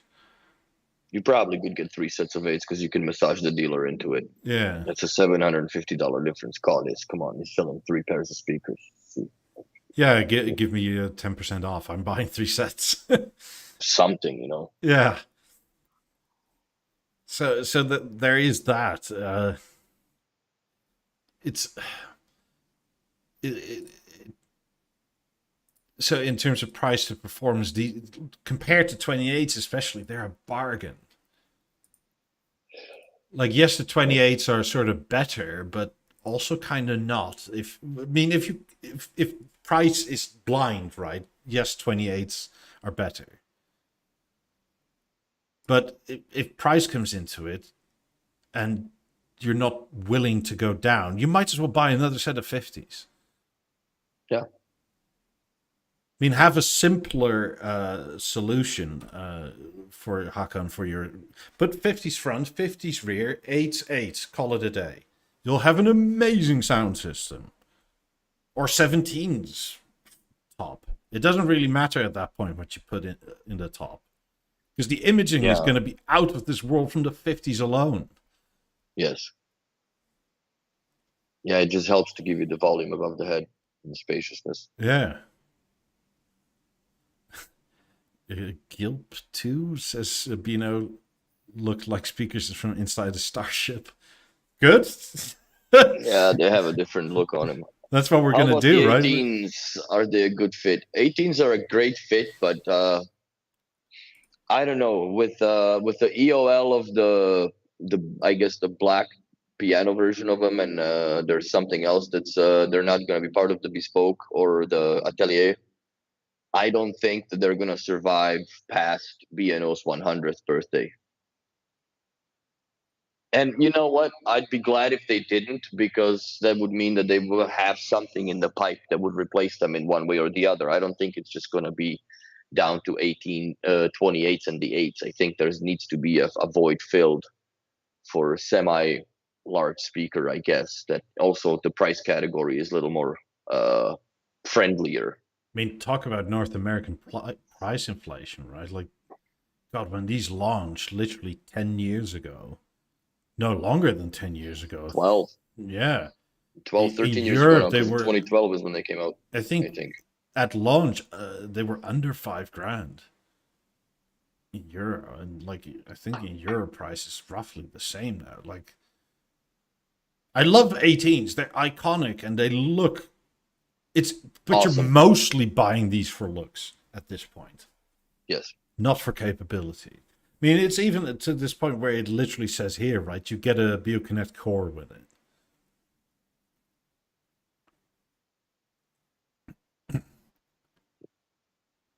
That makes Uh, sense. if you do 50-58-8, wouldn't you need a theater as well for computing? Of course. Well, you could also go for a harmony. Yeah, I would go for the theater though. Theater is going to do it better. But this is on the assumption that was slightly a given, though. Because I think Hakan asked about a theater last time. Not entirely sure. But at this point, I wouldn't expect anybody to go this balls deep into B&O and not buy a theater. Okay, October 2013 is when they launched. So yeah, 12 years ago almost. Yeah. And quite honestly, not that they're due. I think that 8,000s have been around kicking for much longer than the 18s have in years. I think because the 8,000s came out in 1994 and they got discontinued. What 2014, I guess, with the 8002s around there. So almost more than 20 years, I guess, or around 20-year lifespan, which is unbelievable for a shape of a speaker. And the 18s, I think their downfall now is the fact that the Mozart platform is not integratable inside them because there's just too much aluminium. And I also think that the cost of production with all this aluminium is a little too much expensive, too expensive for what they now get away with how much aluminium is inside the product. Yeah, so versus what it used to be. This article is from 2013 October. The 17s in Britain were launched at £2,590. Fuck. The 18s were launched at £3,990. What was the 19? £2,195. Wow. And it's like $4,000 now or something. Mm-hmm. With the Beovision 11. Fudge, I remember those days, man. Those were the good B&O days. The good B&O days are still here. It's just a different platform, different products. With different prices. Different prices. But, as an installer, I guess I only see this, from the benefit of, man, the other day with me and Etienne, we did a job a few hours out of the city, but it was a old Beovision 732. I talked about this on a podcast, and it was a really good refresher to give you an idea of how complex this nonsense was back in a few years back versus now with a couple HDMIs, CEC, blah, blah, blah. You spend more time looking at the percentage progress bar for the software updates on the LG panel and the theater than you actually do setting it up now. But once it's all done, yeah, the acoustics matter because the microphone does only so much, but you have to revisit that and make sure that it works and is set up the way it's supposed to be set up. Yeah, for sure. And I mean, tech has come a long, long way. Oh, 100%. I mean, God, just everything from this era is still great. Like, there's nothing wrong with it. It's still powerful. It's just not smart. I'm just not sold on the smart thing being the correct course still. I mean, compared to like passive speakers, right? Like, it's bad enough when you're dealing with actives with proprietary connections and that if you lose the center or the TV or something like that, that you need like trigger cables and that sort of shit. But now with all the smart nonsense built in, it's sort of like, we're having software layers on software. Like, why does a speaker need to be everything to everybody all the time? Right. Like, why can't it just be a speaker? Which is kind of why I'm happy where the 50s and 90s are, and I hope they don't touch that. But because they are on the network, but they're not streamable on the network, which is great. And I think that's that's one of those things that they should address. Even in the beta software, I'm still not seeing that being looked at as once. Other than DPL, the DPL basically disables the speaker's functionality completely and makes it part of the, let's say, the theater, right? Why not have that with WiSA as well? And if they are connected like that, then just don't have them AirPlayable too. Even if you disable the AirPlay in the menu of the speaker, they are still showing up on the AirPlay as Beolab 8 surround left and surround right. for people, because you name them that way, just at least so you know what the fuck in the app which speaker has an issue if they do. But I find now that it's better with the new software update that came out, the 4.3 dot whatever it is, 130 I believe I'm in. It really improved the connectivity and stereo pairing, but also knowing the fact, like in our showroom, for we can't go over 24 products. It really makes it different because we had everything online. Fuck, they want us to have everything online. Well, you have your own limitation of how many products can you have online. So how can we have everything online? Like, what do we run? 2 different sub networks and 2 different Wi-Fis because we isn't have that what they said in that 48 document, products essentially? basically. Yeah, but that just makes no sense. Like, do you just split the showroom in 2 different places? And then what if you have your phone with you only, not the iPad from the left side or the right side? You have to change networks and Wi-Fi's. That doesn't really transition for a smooth demo, right? Because when you go in there and salesman starts now going to settings and switching from network to network, well, let me show you this. I have to change the network. You're looking like, what the fuck is going on in here? Yeah. I don't have to do that in my house. So yeah. On that, they have to put in some work. Though it is a very large setup before that becomes an issue, which shops are by the nature of them being shops. But exactly. So you only have, let's say, you can't have all 4 Beosound 2 in Atelier having online. Like, that's just not going to happen anymore, right? We have 1 demo and the rest is unboxed. Here you go. You can look at, pet it.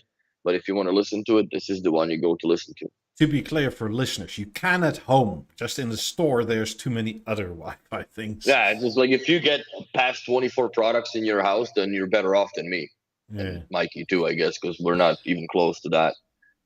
But well, my 50s are both wired, so that helps. But they don't count. 50s don't count. 90s don't count. Halo doesn't count. It's only the Mozart things and ASC things. I don't know what the limit was back in the day on the ASC platform. I never really come across that.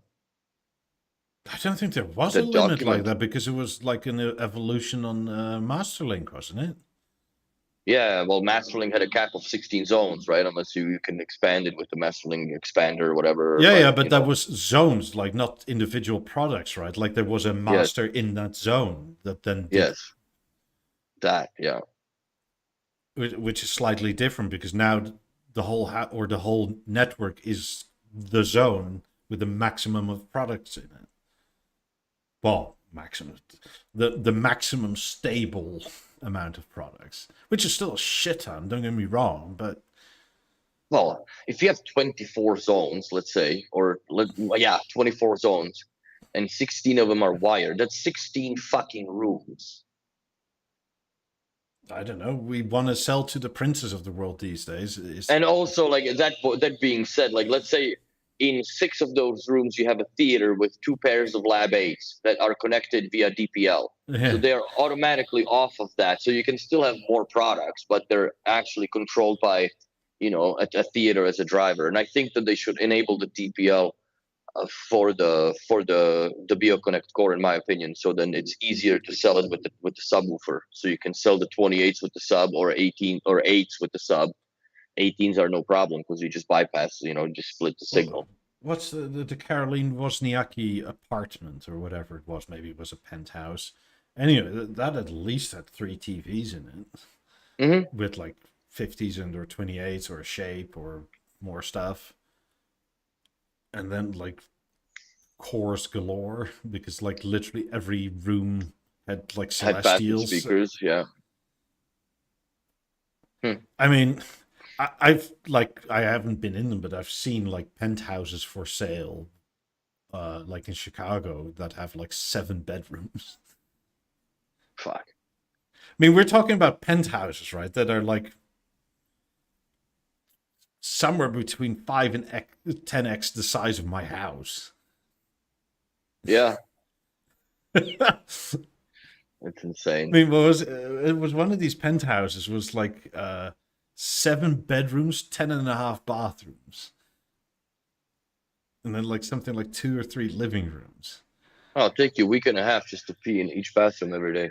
Yeah, I mean, this penthouse, I think, was from memory, something like 8,500 square feet or something. Yeah, I've been to these places, and the only thing that I don't like about them, they're so big that you get fucking lost. Like, because they just walk you into the room, right, and then they disappear into the labyrinth of their apartment. Somewhere. Fuck, and then you just okay, well, no, I don't need to pee, but I'm done now, right? So how do you where? I just usually call the people. I'm like, I'm finished, like a kid, sitting there with your ass up, waiting for your butt to be wiped, for God's sakes. So, but yeah, it's I guess I don't know. I even if I won some copious amounts of money in the lottery, I would never buy like a stupidly big apartment. I don't think for what, you know what I mean? I would buy something somewhere where I'm secluded enough that I can juice my 90s at 3 in the morning and not have call cops on me. But wouldn't be in Montreal, I don't think. Like, what was it? Like these absolute fucking towers in like Chicago or New York or something like that, right? If I never ever had to if I had enough money to never ever had to leave, I would buy something like that. And But I just live don't. there.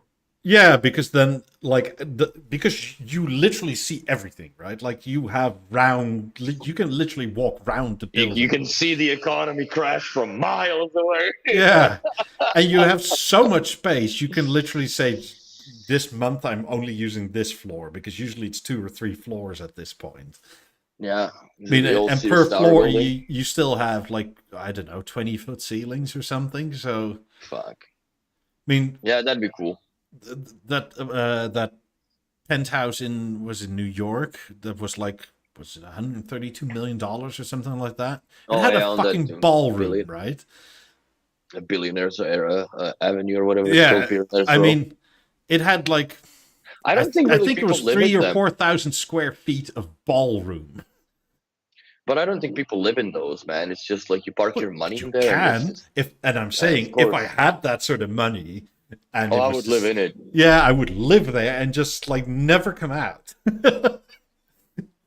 I'd have B&O go once a year to Also, take the pictures of their podcast would product. like stop all of a sudden, and you guys would never know. Never hear from us again. Like, invest in a good telescope, and you maybe see me waving. But yeah, if I won a lottery, I don't know. I don't think that I would buy something that is just stupid.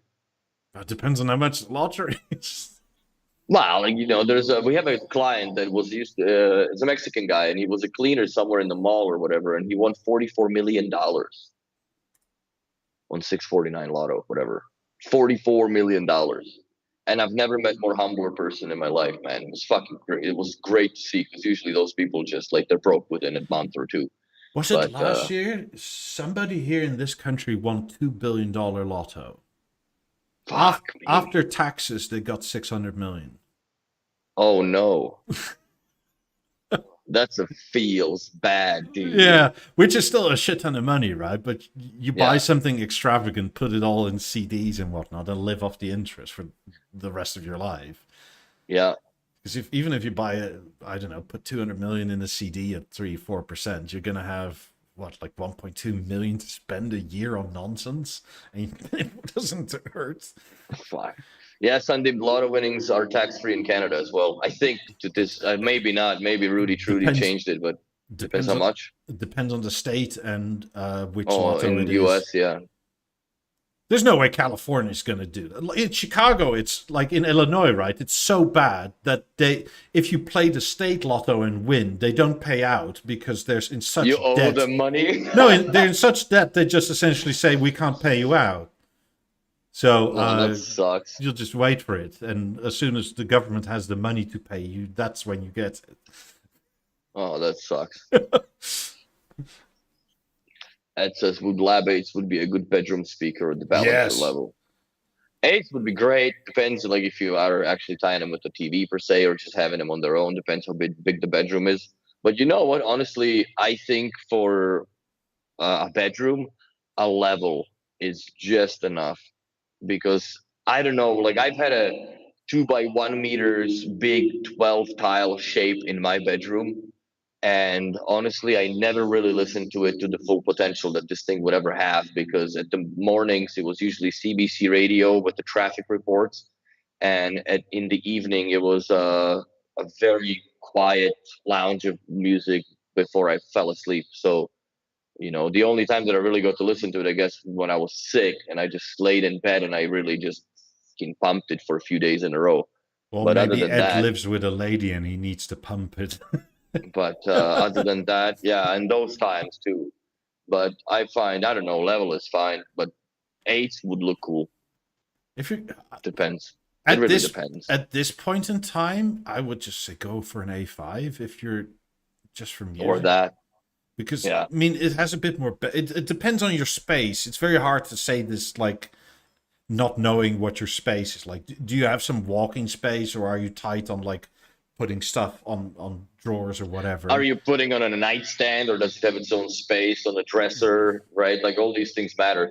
But A5 makes sense because if you put that on the nightstand, you can just put your phone on top of it and charge it in the same time. So you wake up in the morning with your phone charged, and you can set timers into it, or alarms rather, so you can wake up to whatever station you want in the morning, and it works. I mean, also an A5 is cheaper but has better bass.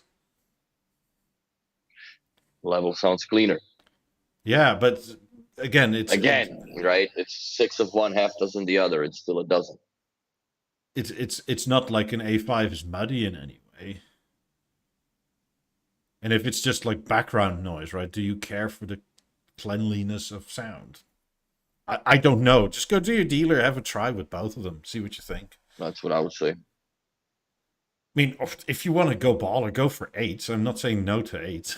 Eights are fantastic. I mean, they're just comparatively very expensive compared to like an A5, right? Like you're gonna pay what, 5x. 5x the A5s, but then again, you will enjoy them immensely, because if you're gonna just lay in the music or in the bed and listen to music, eights would be great. And then again, you can buy two A5s, put them in both nightstands, and stereo pair them too. Fuck. Yeah, and both charge your phone. Exactly. And the nice thing is, if you have power cuts or whatever, you still have something to listen to. Wow, unless your network goes to shit too, right? So you don't. Yeah, but you can Bluetooth into it, or yeah, fair enough. You can do that. I mean, it's rare that your like actual phone data goes out as well, right? Fuck, when the power cut out here, my access point from or my hotspot on my phone is the same, basically, network name and password that I have in my house. So as soon as the power went down, I just turned on the hotspot. The Beosound 2 connected right back on it. And so did the level. So I had multi-room out of a hotspot and waited till all the power comes back on, but I didn't lose the music. It's probably the only apartment with a 5,000 lumen lamp in the fucking living room. Yeah, Milwaukee, man, they saved us too with that hurricane. Yeah, dude.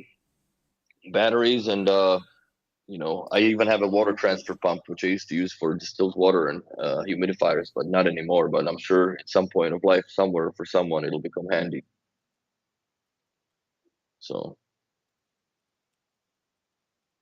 yeah, bedrooms usually are acoustically pretty dead because of everything that you have in there. But I don't know. I have the Avant in my bedroom with the lap 4s as rears, right? For just the shits and gigglies, and a 19 to boot. I can't complain. Well, my neighbors do, or did. I have the stage in my bedroom. I'm not complaining either. It's more than enough. God, I never go over 55. Like, if I'm being wild, I go to 55% volume. Yeah, and that's loud. Like, even I was surprised because I was sitting in the bed the other day, and I'm just like, I have my Avant on like 35, 40. It's like, fuck, man, I gotta turn this down. Yeah. It's never like it used to be on 60s and shit. I don't know if my hearing got better with the age, or I just got more sensitive. But yeah, I'm sure it's not going the other way. But for some reason, I definitely don't listen to the music as loud as I used to listen to it. I mean, I was alone for a while, and I listened to it at night because of cats and things. And I think the loudest I had it to at one point, because I wanted it loud, was like 45.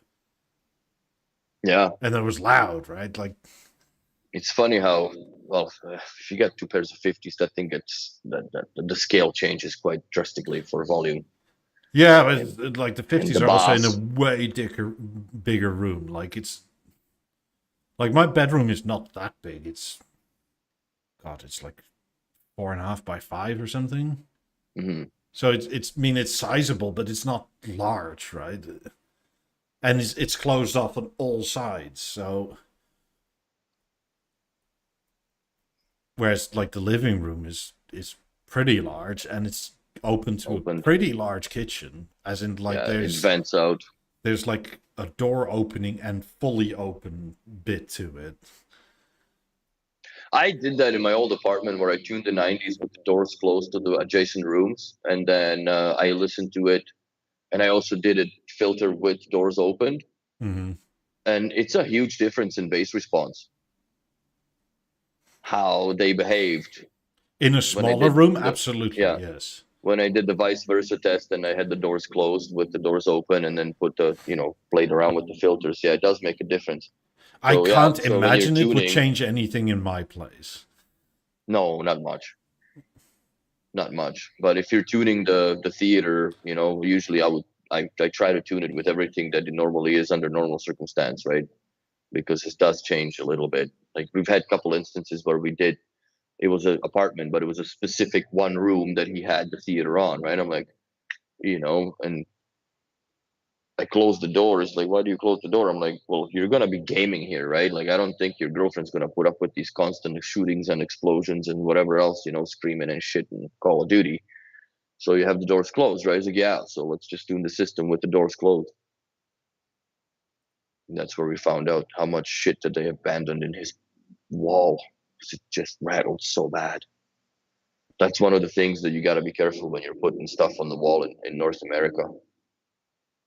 Oh, you'll find Once in the everything. wall, yeah, you'll find everything. But yeah, because usually the dickheads they just throw the drywall cutaways and whatever else into the wall, and it's just a mess. I mean, I found it in my attic, right? Like Mm. putting insulation in Florida in summer is really hot. So like you get drenched. So like a bunch of people like wipe their head and just put the rag down as well. It's like,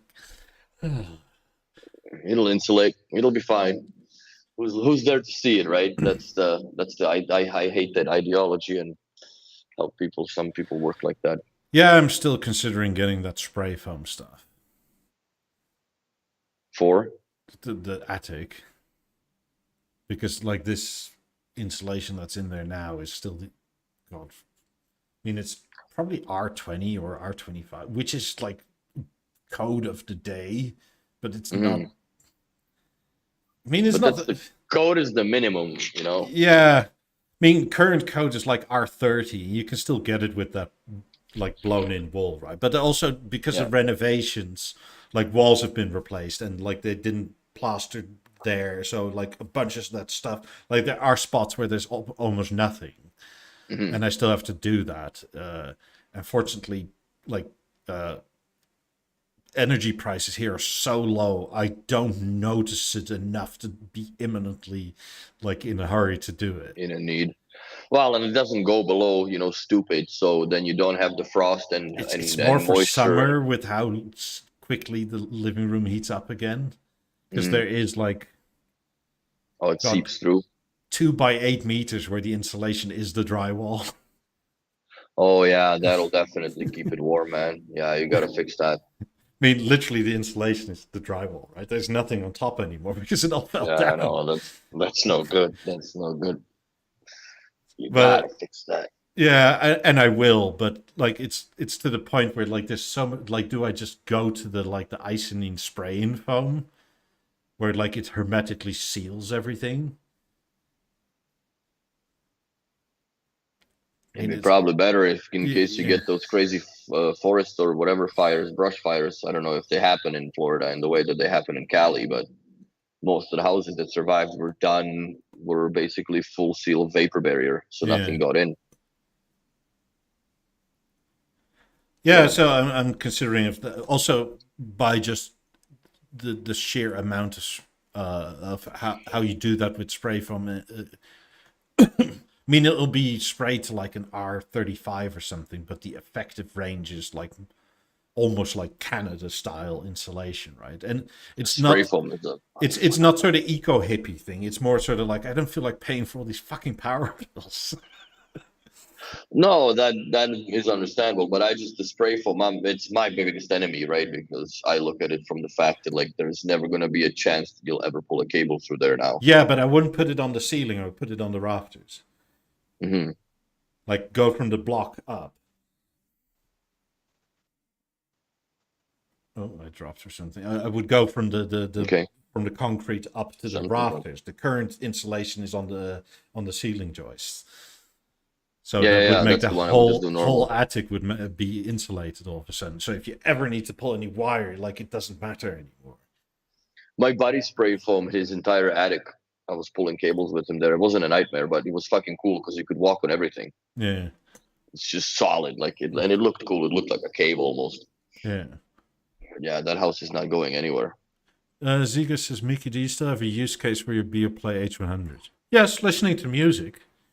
Though I must admit I don't do it very often on the H100. That's my use case for it. Like this thing is on the portals, and it's more because they just the dongle connection thing just works better for this. Because That's I don't exactly want the to way be I'm using tethered. those too.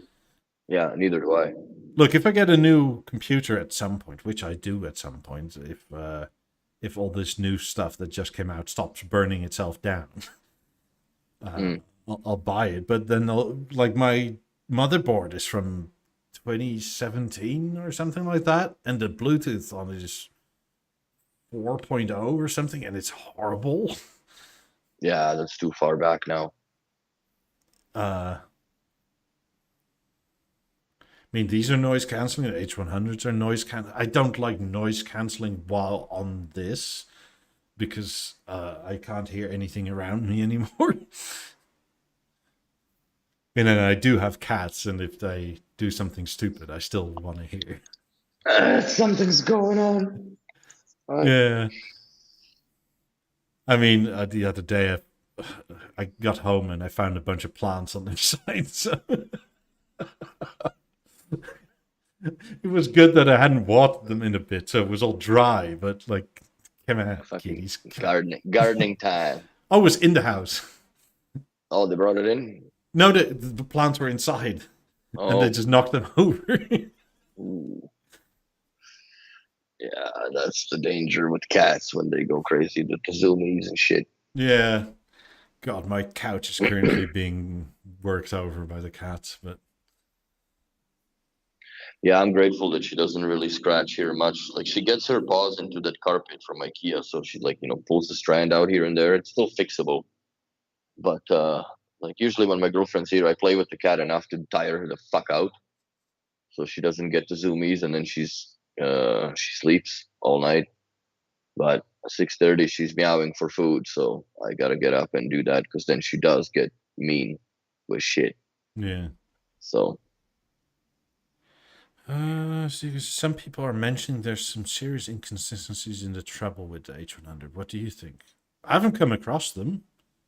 I also think it maybe is the devices that they're listening to the music on, and some people may not even be aware of the fact that they have internal equalizer turned on in their iPhone, and that makes it sound fun. Probably Yeah, there's a ton of that. Like, I there's a wonder ton of what variables that can affect that. In my opinion.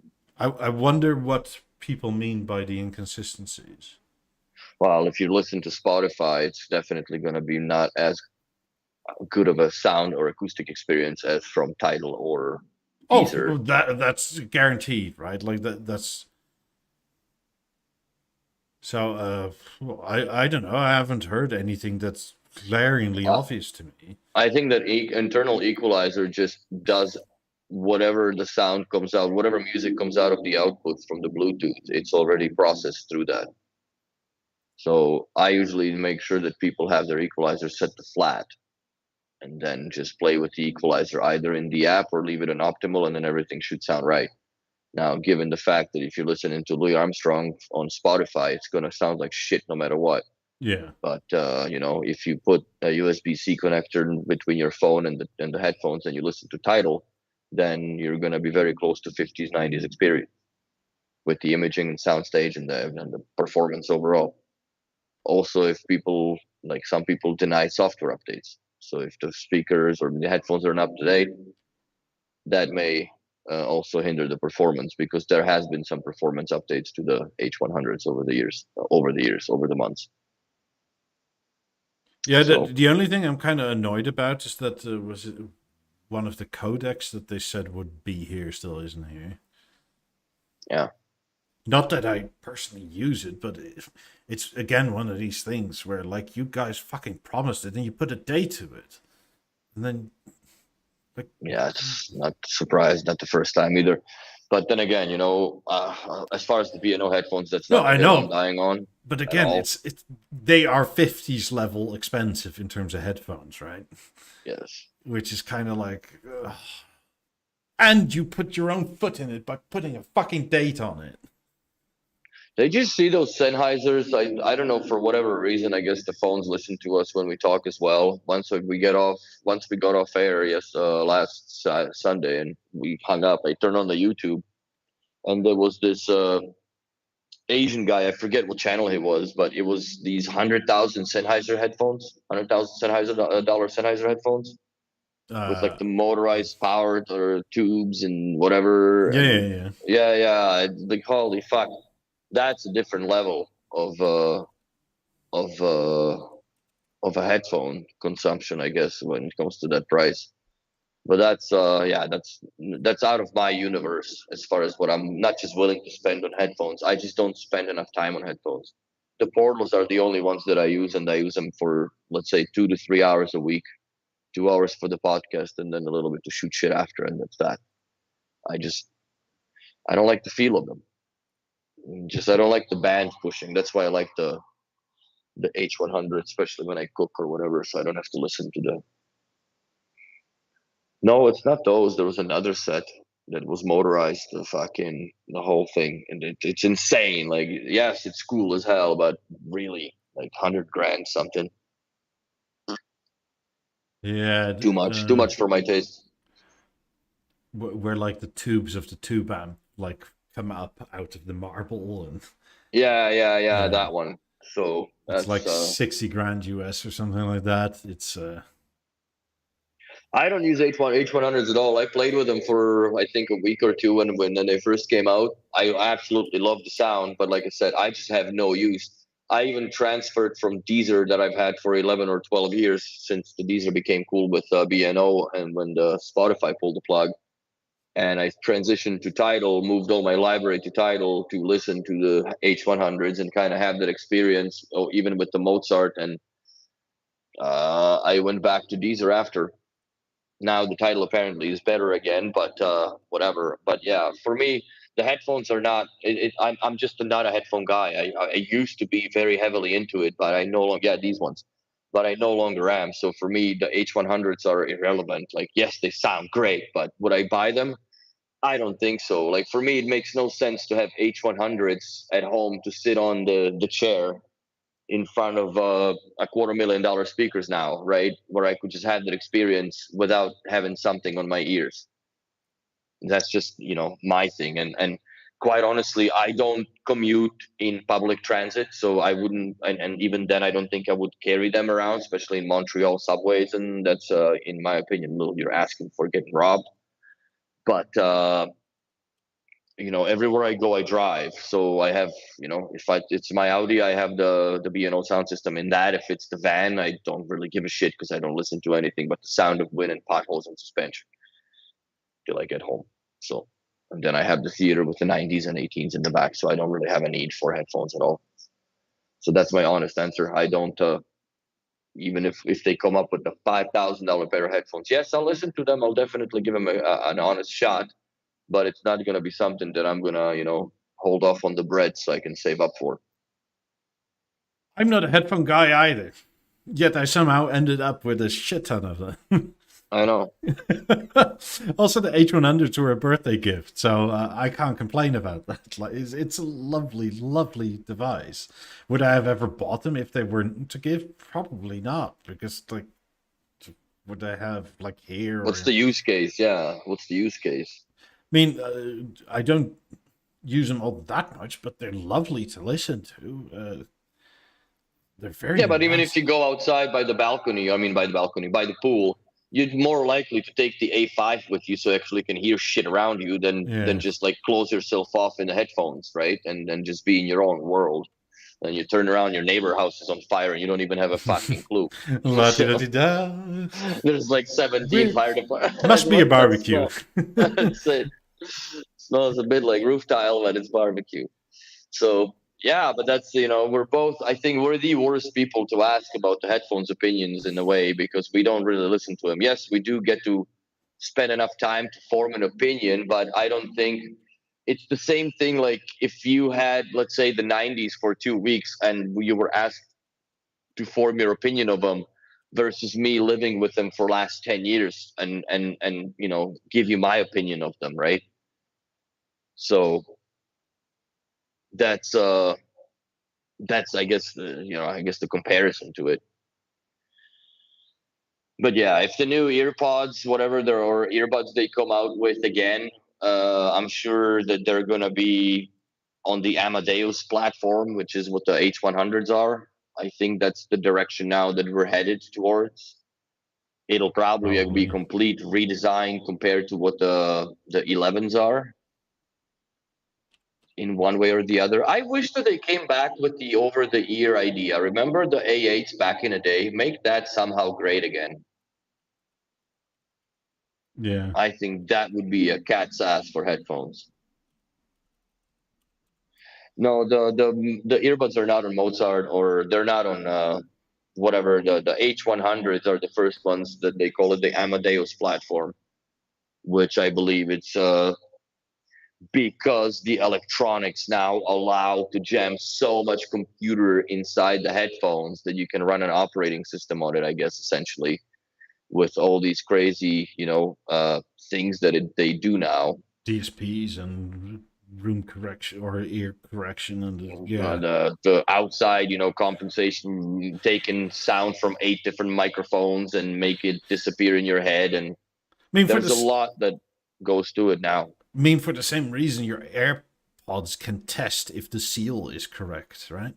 Like Yes. it can literally Listen to itself through your ear if it's properly sealed off or not. yeah, it's fucking crazy. The amount of tech that goes into this shit nowadays, it's mind blowing, man. It honestly is. It's also so small that it's virtually unrepairable essentially, which is Do you kind of think like the future of the earbuds per se, or even like let's say H110s, whatever the new generation comes out, do you think at some point they'll move away from Bluetooth and go to the Wi-Fi hotspot? I would hope so. The only prob or they improve Bluetooth to the point where it's in terms of data throughput it's the same. Because Yeah. the real problem with the with Wi-Fi connections, right, is the amount of power it takes. Yes. Like you could have your H100s on Wi-Fi if you were to build for it, but like you have a battery life of like 2 hours. Yeah. This just needs to be a faster Bluetooth. Yeah, so I mean, and Bluetooth is coming that way. Like Oh yeah. they're progressing every year. They're getting very close to lossless, but not entirely there. But uh, Yeah, but those Xiaomi, whatever, I would never put anything Chinese in my head like that, bro, because I don't these know what kind of cancer you're gonna get from that. the portals we're both wearing work over 2.4 gigahertz. Yeah. But these it's a proprietary connection, so but these also have quite a big battery. Yeah, they do. It's Uh, actually H8 is the same battery that is inside the Halo. I found out. so with the over ears, it's more doable for sure. Yeah, earbuds. You're talking a battery that is the size of a pea, Yeah, basically. It's very small. I was actually shocked how small the electronics are. That the guy that took apart the 11s on the channel, right, yeah. with that CT scan and all that, like I was absolutely amazed. Yeah, it's Also the same slightly battery you put disappointed. in a hearing aid. Yeah, But yeah, a lot of it is power consumption where it can, and then there is like rules and regulators, right? Like so,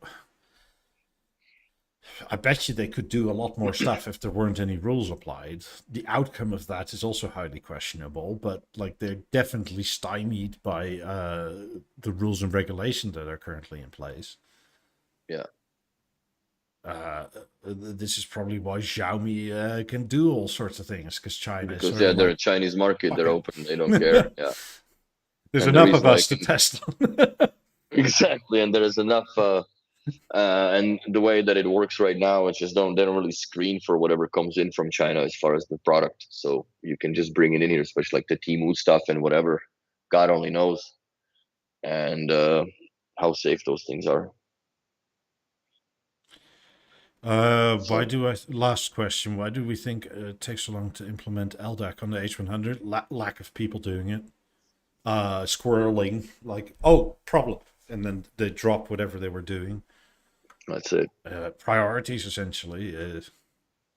They need a bigger software team, and they need to stay more focused. That's it. And at some point, they have to rework the app because the platform that they're built on is discontinued now.